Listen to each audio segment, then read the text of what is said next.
Give us a second. Cool.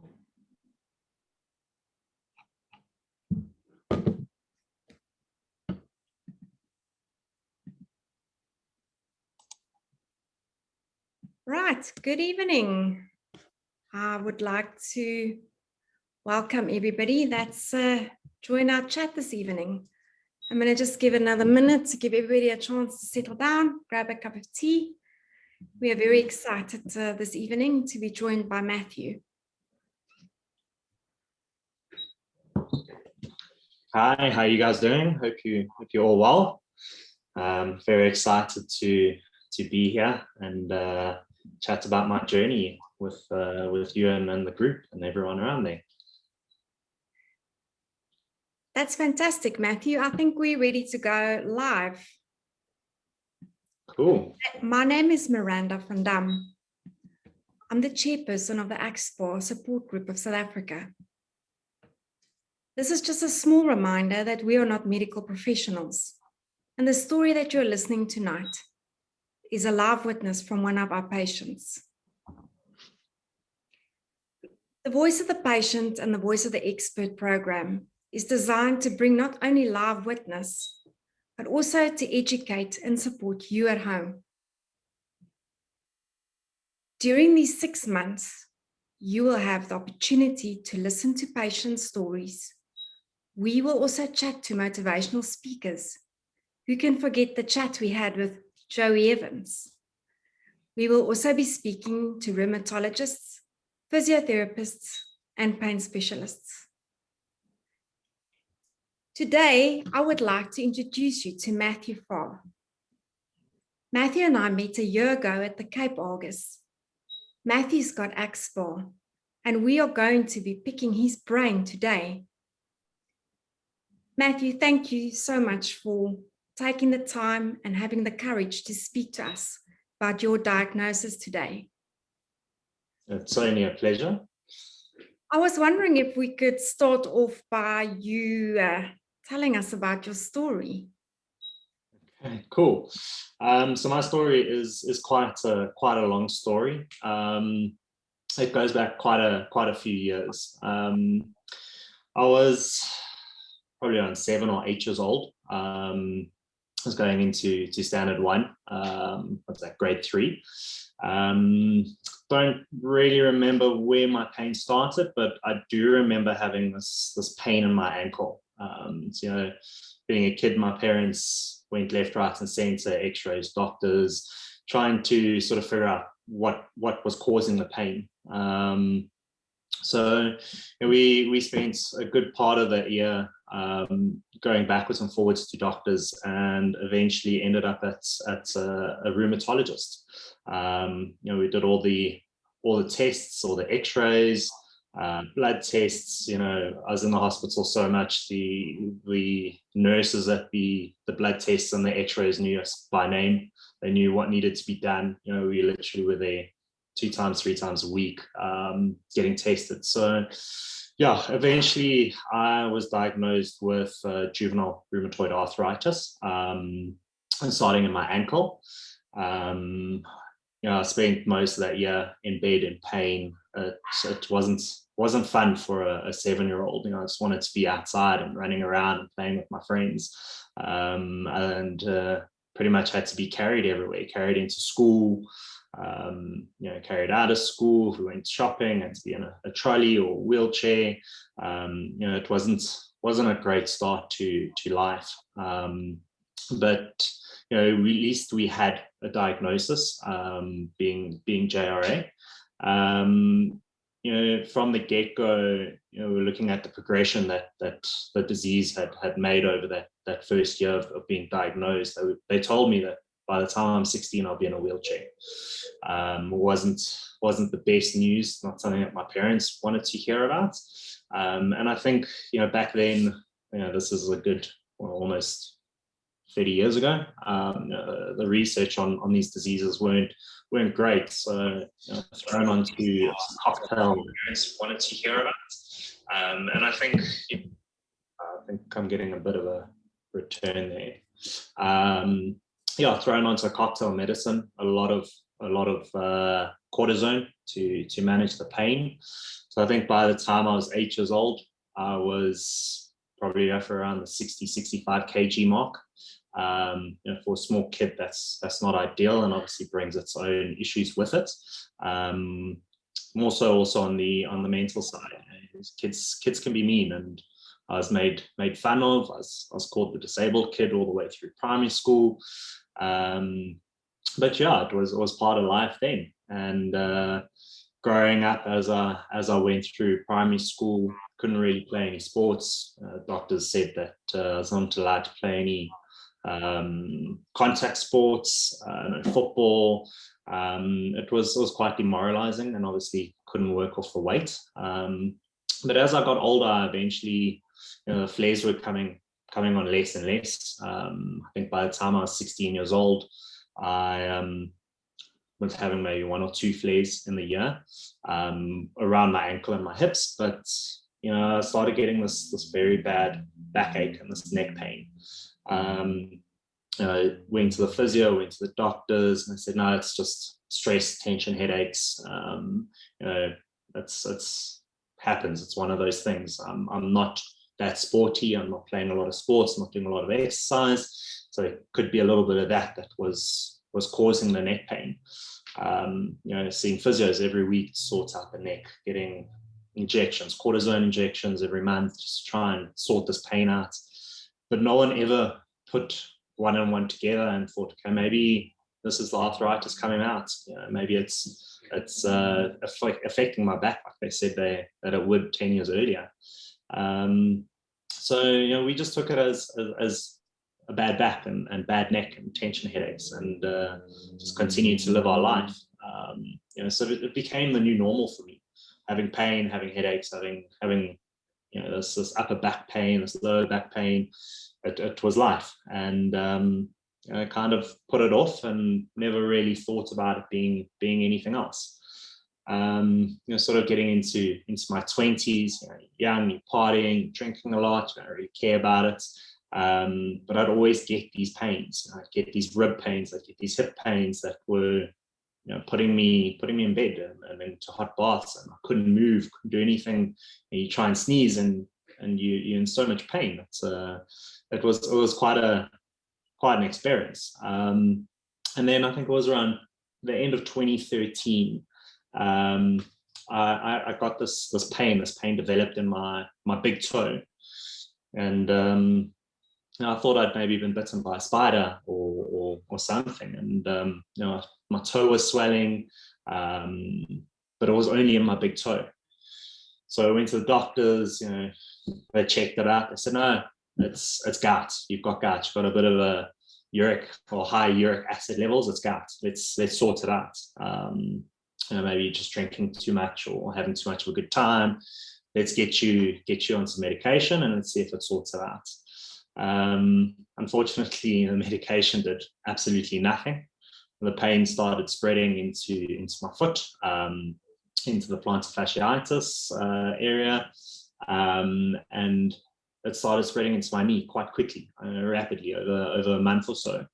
But there's that certain pain that brought back a bit of familiarity to when I was younger, to when I was a kid. So I went back to my family doctor, who had treated me as a child, and he's been my doctor ever since I was a baby. And he turned around and said, look, I think your arthritis is back. I think we need to get you back onto medication, and let's start treating your arthritis. And as a 20-something-year-old, it wasn't what I wanted to hear. I think I spent an hour in the parking lot bawling my eyes out before I phoned my wife, or back then was my girlfriend. Phoned my mom, and just everything came crashing down. My world came crashing down. After a little bit of trying to sort of get to grips with what the doctor said, I kind of felt like it wasn't arthritis. So I went and got a second opinion, and working through all the tests again, going back to gout and all these other things. Eventually, we did a rheumatoid factor test, and that came back as negative. So the doctor said, no, you got seronegative rheumatoid arthritis. So I think it was a bit of a better reaction to that diagnosis, but at the end of the day, as a GP, and I wanted to make sure that I had the best, or the diagnosis was correct. So I managed to get an appointment or emergency appointment with Dr. Benita at Vaalgeuvel Hospital, and I think maybe a month after I made the appointment, I went to go see her. We've all been through that initial consult appointment, and going through your family history, your medical history, and she turned around to me and said, "Okay, look, I don't think it's arthritis or rheumatoid arthritis." Weight lifted off my shoulders, but she turned around and said, "Look, I'm 99% sure it is something else, but we are going to do some tests just to confirm, but I think you have ankylosing spondylitis." So that was my first introduction to AS. I've never heard of it before. So she explained what it was, sort of the test that we were going to do to confirm. So back x-rays, hip x-rays, neck x-rays, and then the HLA-B27 test. So we did all the x-rays, the blood tests, came back to our offices. She put my x-rays up onto the screen, had, I don't even think it was 30 seconds. And she goes, look at your hips. There's a bit of fusion starting to happen in your right SI joint. She goes, this has pretty much confirmed it for me. I think you have AS. We'll wait for blood tests, but I think 99.9% sure you have AS. And let's discuss treatments. So I think we were there for another half an hour, discuss the treatment. And yeah, that was early, or I think it was around March or April 2014 that I got that diagnosis. Managed to get onto some treatment, painkillers. By the time I'd seen her, both my hips were in complete pain. Lower back was in pain. My hands were being affected. I work as a personal trainer. At that time I was working as a personal trainer. It's a very physically demanding job. You have to be on your feet. You need to be moving weights. You're showing clients how to do exercises. And it got to the point where trying to pick up a half kilo weight, I couldn't even hold it in my hand. I couldn't move around. I couldn't walk. I was there sitting on a Pilates board telling my clients what to do. It wasn't great. It was hard, but it was one of those processes. But that was 6-7 years ago now. 7 years ago. And then over the past few years, just trying to manage my disease, or I like to call it a condition, not a disease. Find what works for me and what works best for me. And yeah, that's pretty much my story up to now. Wow, Matthew, thank you so much. I have yet to hear an Axpo patient with a simple story. It sounds like you've really, you've come a long road with your diagnosis. And I think in that is a relief of actually finding out, what's going on, because I think there's a point where you start thinking you are going mad yourself, Do you think the ups and the downs in your journey, I wanted to just touch on that a bit, from where you're flaring, you're feeling terrible, and then you crash down and then you're better. How are you dealing with the ups and downs of Axpo in your day-to-day life? I mean, you run a business, you're also a dad and you're a husband. So how do you bring that all together? Yeah, so I mean, it's been tough. I'm going to be honest with you guys. I've suffered with depression through my entire life, and I think it's mostly based, from being so young and getting diagnosed with JRA. So that for me has definitely been one of the hardest things to tackle, is dealing with this depression and those thoughts that come with it, and being a dad and being a husband has helped me see that there's a future, something to look forward to, watching my son grow up. So from the depression side, that's helped me a lot. But one of the biggest things that has helped me is obviously finding something that I can take my mind off it. Obviously, when we're in a flare, trying to get out and exercise has been extremely difficult. But I have found what worked for me, which was rock climbing. It allowed me to get out into nature. It's exercise that's full body, and when you're feeling down and you're feeling sore, you need to go to a happy place. And for me, climbing was my happy place, and the family was a happy place. I actually managed to get my wife into it as well. Someone who's got major fears of heights, managed to get her into climbing, join my journey. And by doing that, it made me realize that I have something to look forward to. So whenever I am in a flare, I know it's part of this condition. It's going to happen. And there's a tomorrow, there's a next week, there's a next year, there's many more years of watching my son grow up, and that's what I focus on to get me through it. Help me see the end lights, and just get through it. Matthew, that's this is such an emotional chat that we're having, I think, because like you, I'm also a parent, and I understand that. I think we spoke about it before we had the interview. You constantly feel like you want to stay on the bus for as long as you can stay on the bus. But I wanted to just go back to you did speak about the emotional burden of this disease, and you spoke about depression.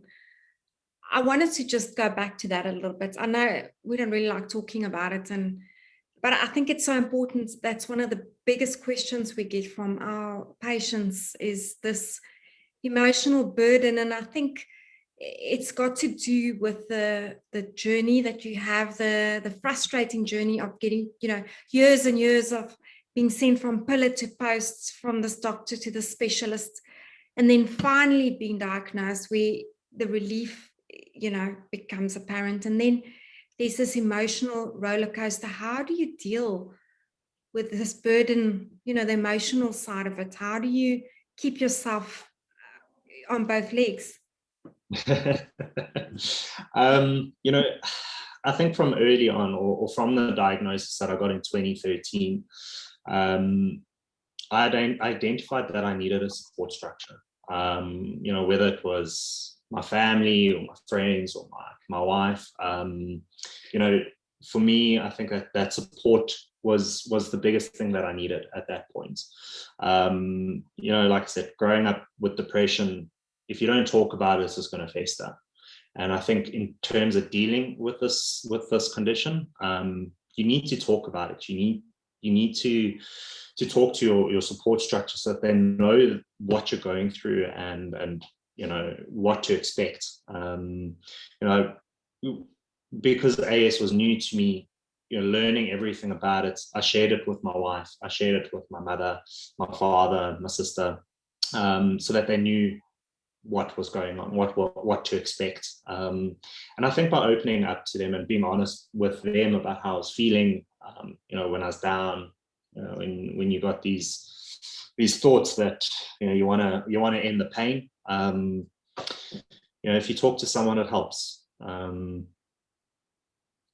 It's like I said, it's quite an emotional journey on that aspect. But for me, the biggest thing was being able to talk to somebody about what I was going through. And do you think, Matthew, if you let's talk finances? So I'm really not any good at that, but if you had to think of your life, that's, let's say there's shares, and your kids have got some shares, your wife's got some shares, your work's got some shares, your spare time's got some shares. That all makes up your life. And obviously AS now has also got shares. How many shares do you allow AS to have in your life? How present is it in your day-to-day thoughts? How often do you think to yourself, I've got AS, or do you just make it part of who you are? Or how do you deal with that share price in your head? I think, again, going back trying to get over it, or accept it. I pretty much said, okay, this is something that I have. It's with me for life. There's no point in dwelling on it. Yes, I'm going to have bad days. Yes, I'm going to have good days. On those bad days, I've got to do what I've got to do to make sure that I'm feeling okay, and I'm not taking it out on my wife or my son or my clients. It's part of life, and I think now that I've accepted that it is part of my life, it doesn't really faze me that much. I know it's there. I know it affects a lot of stuff and plans that I wanted to, what you want to call it, bucket list items that I wanted to tick off that are still possible but not super possible. It is what it is, and I think with that acceptance, it just has made it a lot better. To be honest, I try not to think about it at all. Like if I start to flare up, it's a flare. I pull things out of my diet, drink a little bit more water, try and get as much exercise in as possible, stretching, and just deal with it. It's I try not to let it take over my life. I think if I did, I don't think I'd be here today if I did let it control me. Yeah, Matthew, that's powerful words right there. I think the way you are dealing with your ACE so well, which is incredible. You actually partially already answered my next question. I was going to ask you the most asked question in the universe of ACE. How do you manage your pain? So I'm still on painkillers. So I still take an NSAID every night. I suffer quite badly in the mornings with the stiffness and the pain. I've got a 3-year-old who doesn't enjoy his own bed, so he joins us every night in our bed. So he keeps me up, gets me uncomfortable. So I do experience quite a bit of stiffness and pain in the mornings, and by taking my anti-inflammatories, it does help me out, but it doesn't take all the pain away. So I regularly stretch and I regularly foam roll. You can actually see I've got a foam roller here, a small one in my office here, so it's always easily accessible. I've got all my tools that I use to try and target the specific areas where I'm feeling pain. But I like to try and get out and move as much as possible. Whether it's a walk or going out to go climbing, a small little hike to get up to a climbing area. It's for me, that's the biggest part. And then, like I said earlier, my diet I found has been a large contributor to certain aspects of flares. For one, tomatoes. It's an extremely acidic vegetable, and I know that tomatoes flare me up a lot. So if I am flaring, I just tend to pull that out of my diet. If there's tomato in the diet, I just take it out. I try and drink more water, just try and flush the system as much as possible. Hot baths, Epsom salts, all the goodies there. But I mean, over the years, I've experimented with everything, anything and everything that could possibly be there, whether it's acupuncture or cupping or old housewives remedies. I've tried everything. But yeah, essentially at the end of the day, it just boils down to stretching, movement, and just trying to control what I take in terms of my nutrition. I think one of the things that I picked up from your last comments was you spoke about the tools. And I think that's a very important point that you have there, that each person, we are all so different, and each person needs to figure out what it is that's in their toolbox that they can use, when they are flaring. I think, and another thing that's important is that you've obviously experimented with loads of different things, and you've been open to trying out everything until it came to a point where you could say, right, this is Matthew's toolbox. when the cards fall off the table, that's what you need to do. And I think that's a very important message that we hear from a lot of patients. Yeah, no, definitely. And like you said earlier, everyone's different. Everyone has sort of their own ways that they flare up, or they control their flares, or treat their flares. I'm quite fortunate that I've got the knowledge from a fitness point of view on how to take care of the body. But essentially, I came to a point where I found what worked for me. And those stay very, very close to me. Like I said, foam roller is in my office. I've got my TENS machine in my bedroom right next to my bed. I've got all the massage balls and everything downstairs, and got my physio on call. Luckily, she's in the same gym that I work at, so if I need to, she's literally right there, at work. So I think everyone's got to experiment and find what works for them, and make sure that it's easily accessible, and it's there. And what do you think, Matthew, if you could, let's say 3 of the biggest lifestyle changes that you've done? I mean, I know obviously this is a unique recipe for each one of us, but what would you say the biggest lifestyle changes that you've made up to this point? So exercise. My main niche that I train is strength conditioning. I train a lot of people to get strong, and by doing that, you're lifting a lot of weights. I've always been one of those guys in the gym who's deadlifting and squatting heavy weights. So unfortunately, I had to change my mindset based around the exercise.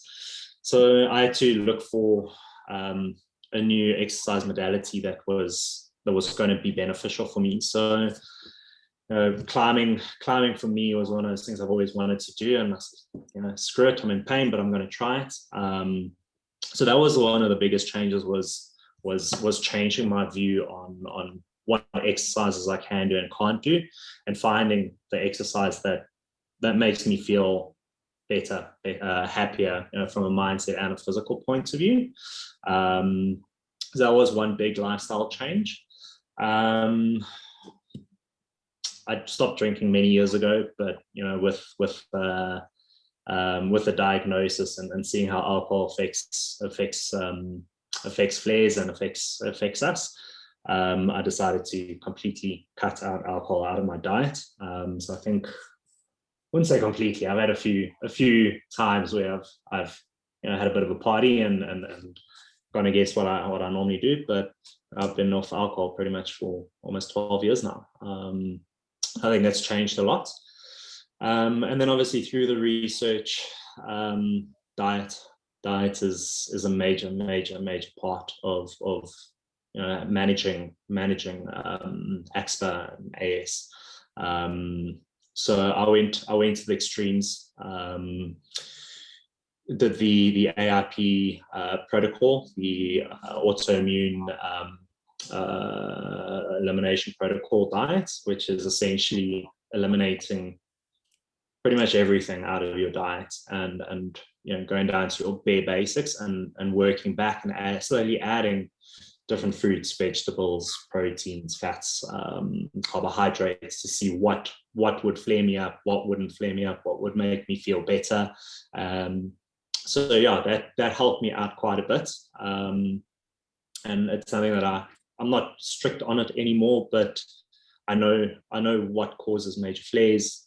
We all like to indulge every now and then, so I'll indulge and then take it out. But diet was a very, very big change for me.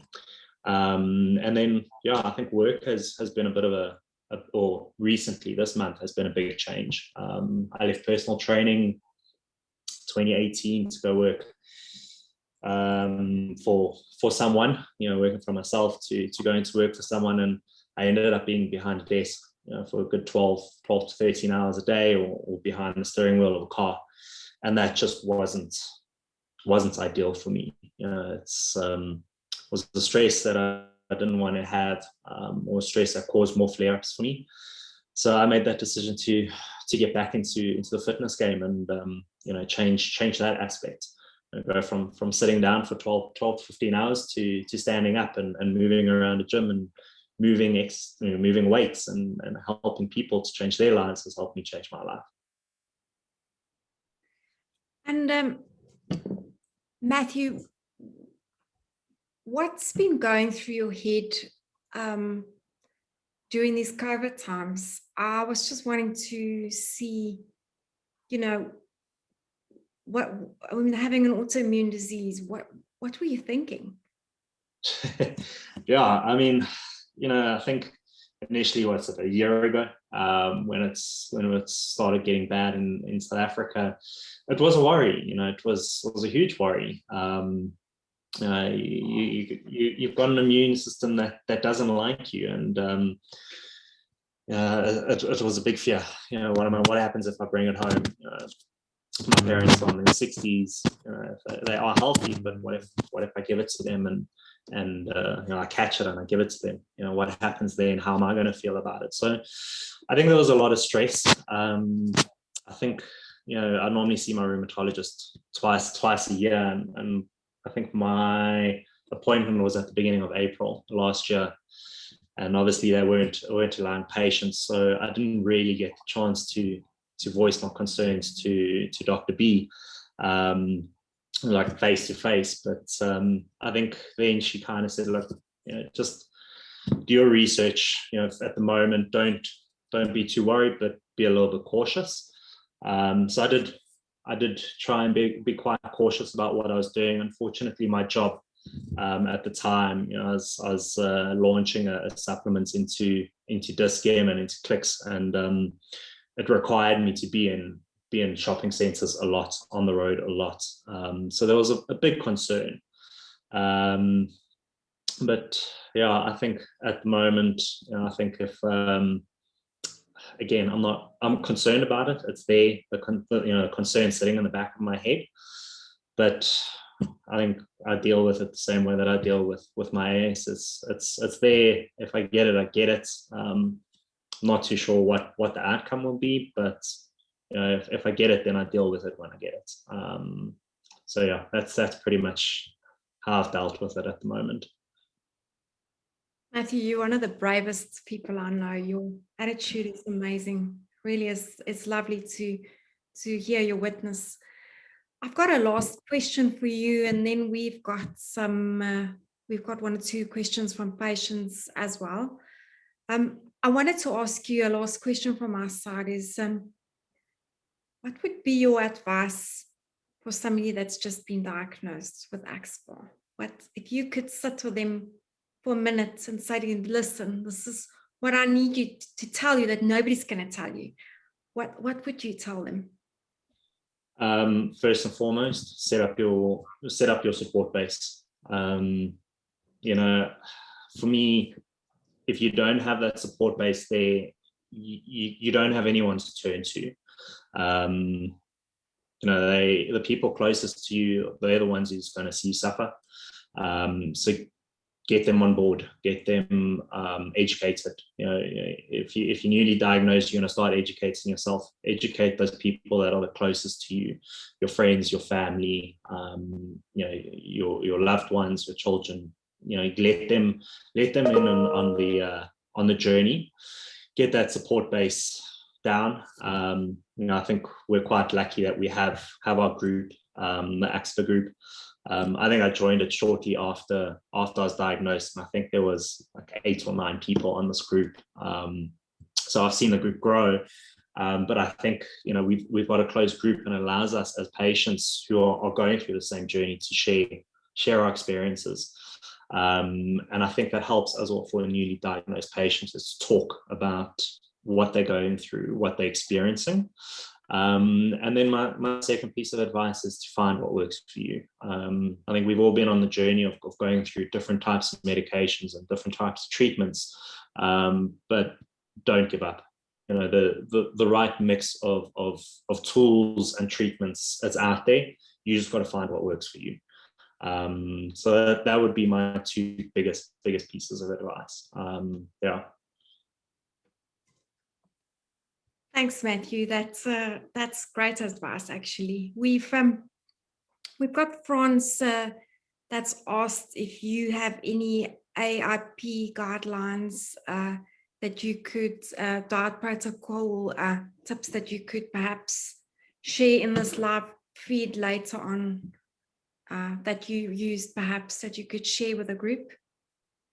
Yeah, so I actually so one of the courses that I've done on nutrition for my career, the guy who started it is also has an autoimmune disease. So he's actually got a very, very nice breakdown of the elimination diet. So I can share that on a little bit later. But essentially, I went to the extremes. I'm one of those type of people who will go to the extremes, and I cut out everything. I lost quite a bit of weight because of it, but essentially, you got to find what works for you on the AIP diet. It takes time. It takes a good couple of months to get it sorted and find what is causing flares, or what you can eat and what you can't eat. But there are quite a few guidelines out there as to sort of the red foods, the ones that you shouldn't really touch. But yeah, I can share a nice article about the elimination diet with you guys a little bit later. I'll pull it off out of my resources, so you guys can have a little bit of a more insight into AIP and elimination diets. Thanks, Matthew. That will be amazing. The questions are pouring in. I've got another one for you. From Isalda. She's asking, I'm going to just read it off my phone. She says, as a personal trainer, any advice on how to explain to a fitness instructor or a Pilates trainer about how to deal with a client with AS? I always feel that they think I make excuses if I battle to do exercises I could easily do a week before. Yeah. I think it comes down to that educational or educating people about our disease. What I would suggest is, if you are looking for a health professional or fitness professional to help you with your journey, is sit down with them and actually educate them a little bit. Tell them what the disease, what AxSpA is about. How it affects the body, from your emotions to your fatigue, to what you feel, and be honest with them. And we all have specific movements that we know causes a lot more pain. So be upfront with them and say, look, if I do X, Y, and Z, that's going to cause pain for me. And then, yeah, my thing is just educate that fitness professional. If they're not willing to listen to you or do the research themselves, find someone else. They're not going to take your condition to heart. They're going to prescribe what they think is best, but what isn't actually really going to work for you. When you're looking for those professionals, find the people, take the time to listen, to learn, to reach out to your doctor or to your physiotherapist, or anyone that you're seeing regularly for treatments. If they don't reach out or they're not going to those extremes, then they're not the right professional for you. That would probably be the best advice that I can give. Yeah, Matthew, and I think that's such a dilemma, really, because you could be with your personal trainer one day and you could basically be lifting the world, and the next week you'd see them and you're flat on the floor and you basically can't even touch your toes. Not that you could ever touch your toes to start off. You know what I mean? Yeah, no, definitely. Look, I think we know how our bodies react, and if you're with a personal trainer, they need to understand that. So they need to know that you can come in for a session and you don't want to be there. You don't want to be there. You've got no energy for it, and they need to be able to adapt and help you out. Whether they just give you a stretch session, or take you through some foam rolling, or if you're not feeling happy, maybe they just turn around and say, okay, look, I can read that you, or see by your body language and what you said, that you're not feeling great. Let's go have a cup of coffee. Let's talk it out. I think if you have a trainer or an instructor who's willing to do that and accommodate you, then you've got a good one. I hope my trainer's listening to this recording for next week, that I want to talk and have a cup of coffee rather. Try and avoid it. You've got to get you moving, but no, it's every now and then it does come to that point where you want to, you can't do the session that they planned out for. Yes, it does get a bit frustrating when a client turns around and says, "No, I'm not feeling too great," but the personal trainer needs to be able to adapt and understand that that's part of the condition, and try and find the best route forward that works for both of you. Yeah, I think understanding and communicating, obviously, as a patient to your trainer, and like if they don't understand, they need to go learn, and if they're not learning, you need to go. I think that's a very powerful message. Matthew, I can't believe how the time has flown. We've had such a great chat, and I just really want to thank you out of the bottom of my heart for having the courage to share your story with us. You've sent a great message. I think a lot of our patients will listen to this recording and take a lot from it. So I want to thank you for taking the time out and chatting to everybody in this group. That's amazing. Thank you for having me. I think it's important that we hear each other's stories, how we handle it, because someone might not know what everyone else is going through, and what works for someone, maybe that will work for you. And I think these stories allow us to find small little tidbits around that might help us manage our condition. Yeah, that's 100% true. Matthew, I'm so glad once again. Thank you for taking time out, and give that little one a big hug from all of us and say thank you. You skipped out on bathing or dinner or something. You should be thanking me for that. He's actually been sitting at the door. He's trying to open the door about 2 minutes ago. I think he wanted to come in and see Dad. Excellent. And I'm sure you're going to get some questions on the feed. Matthew will obviously be watching the feed and giving some more answers if there's anybody else that's got any questions. And we want to thank everybody at home for joining us this evening. And always a pleasure. Always love talking to our patients. And we'll see you in 2 weeks' time. Cheers. Bye.